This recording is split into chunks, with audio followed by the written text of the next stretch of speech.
Welcome to From Chaos to Compass.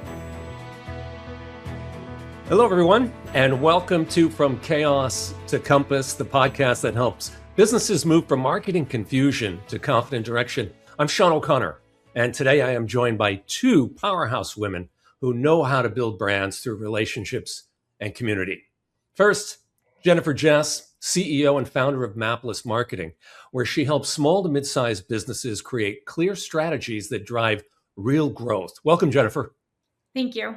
And Lindsey Burns is the owner of Beloved by Lindsey, a boudoir photographer, networking leader, and vice president of the Global Women's Empire in Plano. Welcome, Lindsey. Thank you. Glad to be here, Sean.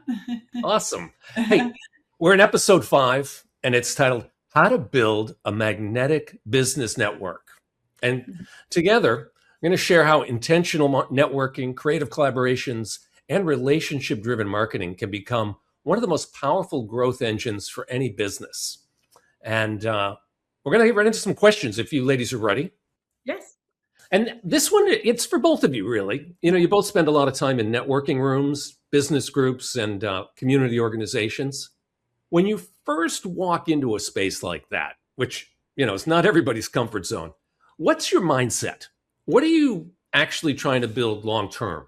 So for me, I would say that, you know, when walking into those spaces, networking spaces, you know, just really focusing on the relationships that I build with the individuals that I meet, or catching up with the individuals that I already know that are there. So a lot of times, you know, in the networking spaces where I am in DFW area, I know a lot of people. And so it really does help to know them. But even if I didn't, like it's a new space that I'm walking into, just really focusing on talking to people, figuring out what it is that they do, building those relationships with them, and figuring out how we can help each other out. Excellent. Yeah, that makes a lot of sense. Lindsey, do you have anything you want to add? What about what's your approach? Yeah, my biggest thing with networking is that I always think of it as relational brand awareness. Oh. You are bringing awareness to your business by building relationships. And so that goes both ways. You want to be getting to know other people and how you can help them, and always looking for ways that I can like bring value to someone else that I just met. Exactly. And I think that's one of the biggest things that will take you from being a beginner networker to like a solid networker, is just always looking to bring like value to the people that you meet. So I'm always trying to think that like, is there anything I can help them with? Is there any, you know, thing that I could bring value to them? Wow. Yeah, that's, you know, it's interesting because I think a lot of business owners treat networking like handing out business cards and crossing their fingers, you know? And so what you've talked about there is it's getting at that, you know, relationship first.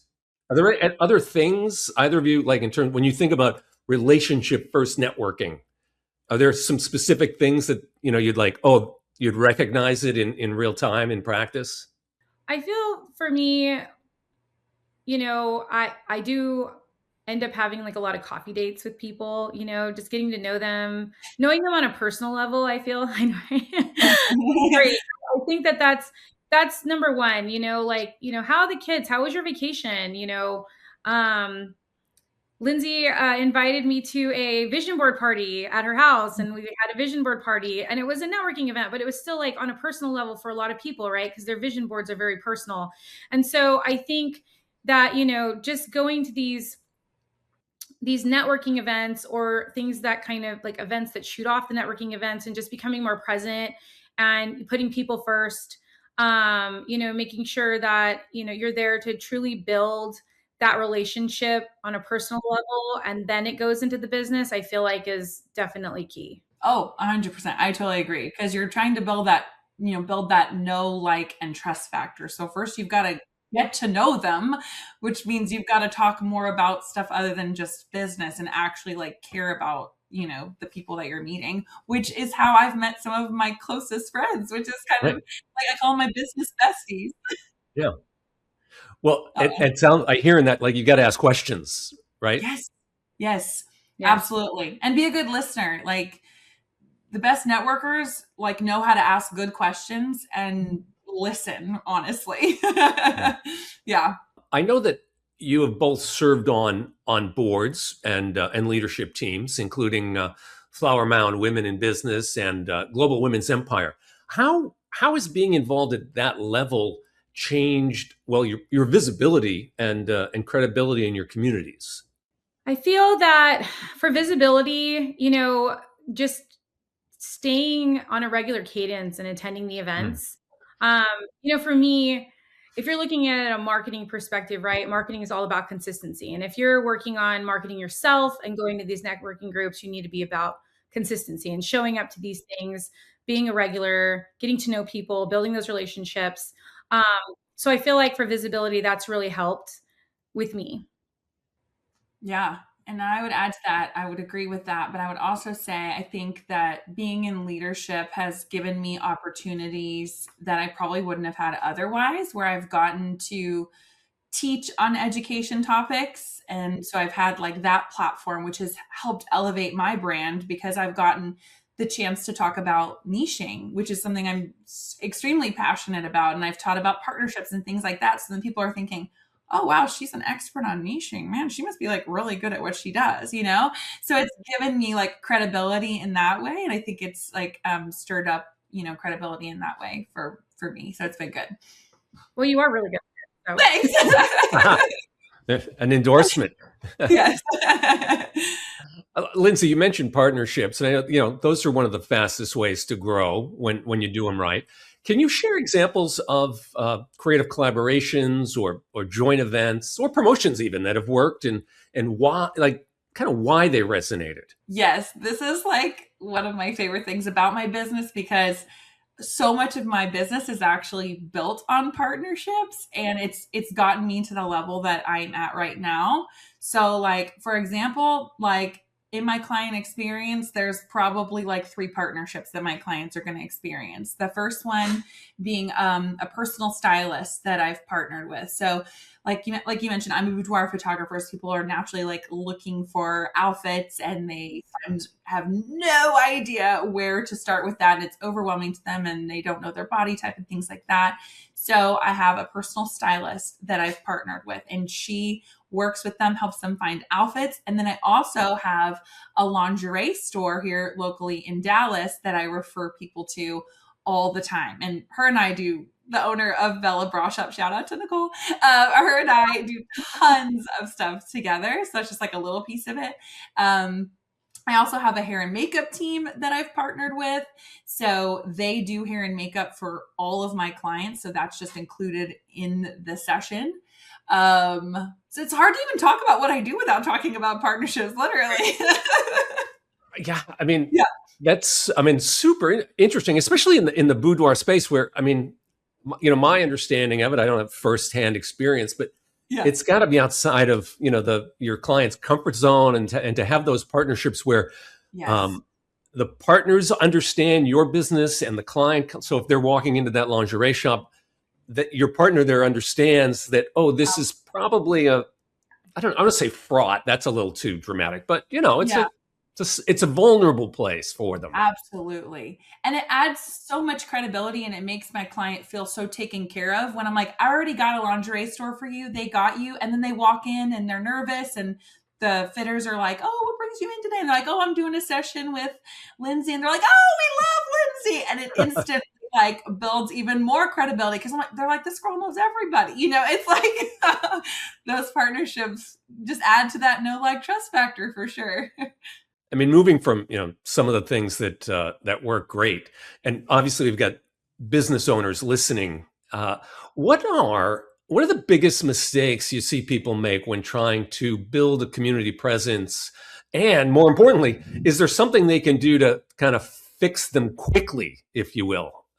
Jennipher, I'll start with you on that. It's interesting because I feel like we kind of already covered it in a sense where we're saying that people are walking into, like building their community presence, like let's just say in the networking sense of like showing up to one of these groups and just being there to pass out business cards, right?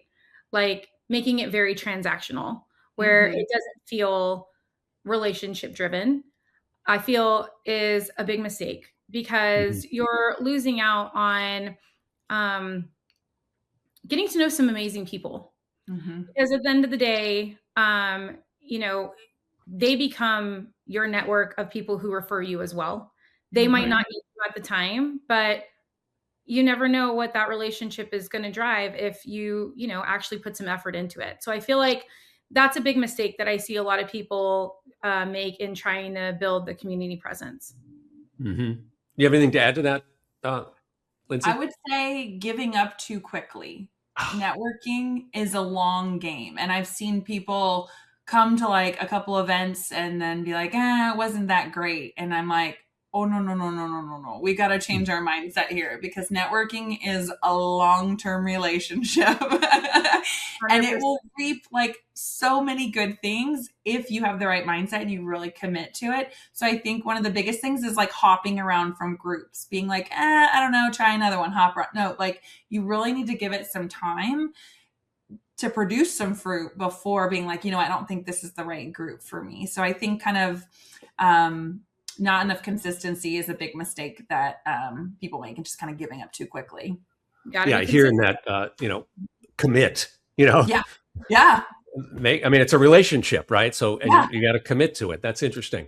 So, okay. So we're kind of, in a new year window here.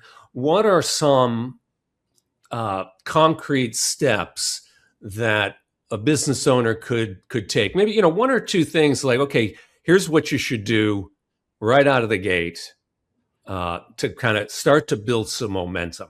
What from both of you? I'd love to hear just a couple of quick tips. I feel even in my journey with building community presence, I was really nervous in joining any sort of networking groups. And so then I came across one that I felt really comfortable with, and that was the one that I met Lindsey in a local women's group. And so that's when we became, I became a board member. She was already a board member. And I just sort of fell in love with the community that they had built. And what made it nice is that I felt very comfortable. So not every networking group is going to be something that works for you, right? You need to give you need to give them a chance to figure out which one works best for you, or which one you have the better feel for. Look into them, follow them on Facebook, figure out when they meet, make sure it's a time that works for you, and then find someone that like makes it easy for you, like a day and time that really works for your schedule, that makes sense. You can also do the chambers as well in your area. That one is a little tricky for us because the local chamber meets early Friday morning. And I'm like, no, that's just like the worst time for me. But it's a great group. And so I'm going to try to make a commitment to at least make 2 meetings a month. Right. So just knowing yourself and being able to figure out what that looks like for you is where I'd start out for sure. That's excellent. Yeah. Hearing that, like, it doesn't have to be all or nothing. Like the chamber, Right. It's like, okay, no, I can't make every Friday morning at 6 a.m., but could I do 2 or 3 a month? It doesn't have to be so stressed. Yeah. Any other thoughts on that one, Lindsey? I would say maybe challenge yourself. Like I want to have, 3 one-on-ones this month, meaning I want to take a conversation that I had with someone I met, at networking and say, hey, I want to take this offline and get to know you more one-on-one over coffee or lunch or whatever. And, set a goal for yourself. If 3 is too much, maybe just 1 a month. And so, but just challenge yourself to like make that time where you are trying to get to know them better. And some of the best advice I've heard about a one-on-one is, set an hour aside, 20 minutes you share about your business, 20 minutes you're learning about the other person's business, and then 20 minutes of, is there any way that we can collaborate together? Is there any projects that we can work on together? Building that partnership mindset if there's, shared space there. But just that format helps make sure everybody has time to talk and you're really building that relationship that's very collaborative, which is so important. Yeah, it's interesting, almost counterintuitive, right? There's by putting together some structure there, and then you don't have to worry about it, and then you can flow and everybody gets equal time, more or less, and you come out with, you accomplish what you showed up for. Yeah. That's some great stuff. Really, interesting and actionable. And now I want to slide into the feature we call the Compass Checkpoint and map your local presence. Jennipher, over to you. Okay, for this episode's Compass checkpoint, go ahead and start investing in relationships. Whether it's, choosing a community space, visiting your local chamber meetings, or working on a partnership that you feel like would really work with your business. Feel free to comment below and let us know which one you choose, and track to see how these relationships turn into real leads and revenue, and see what that looks like for you and your business. I think you'd be surprised. It's awesome. Mm-hmm. Awesome. Well, listen, thank you to both of you. Thank you to Lindsey Burns. And be sure to learn more about Beloved by Lindsey at belovedbylindsey.com. And from chaos to compass, thank you to Jennipher Jess and Mapless Marketing. You can learn more at maplessmarketing.com. And don't forget to subscribe to the show, and leave a review if you found this episode helpful. I'm Sean O'Connor. Have a great day. Thank you. Thanks. Thanks for watching. Be sure to hit that like and subscribe button and leave us a review in the comments.